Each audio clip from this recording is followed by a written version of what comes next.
Hey everybody, it's Josh at Walnut Ridge.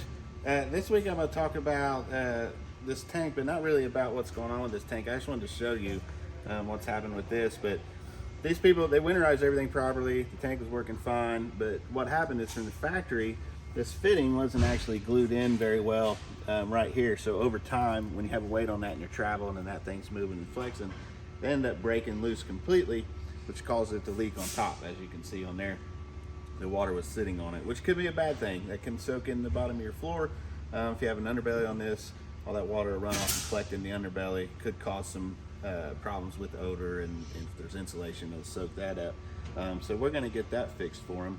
But it brought me to another thing I wanted to talk about, and we'll move over to this side. So this is where we put the new one in. We've started getting our pipes and our drain valves and everything lined into this. But what I want to talk about, when you winterize and you've got the antifreeze sitting against these valves inside here, so this particular unit doesn't have an underbelly, valves are real close right here at the edge. All that antifreeze sits in here all winter long. So when you go to dewinterize this or summerize it and get ready to use in the spring for camping season, which is coming up quick for us, you're going to make sure you get that flushed out, which you're going to get some water in there anyway from whenever you flush all the antifreeze out of the lines. But you'll want to make sure that you get that flushed out around where that antifreeze was sitting against these valves or any other debris that might have collected there as well. And a good idea would be to get some drain valve lubricant and put down in the tank and mix some water with it. The instructions will tell you to add so many gallons of water with the lubricant.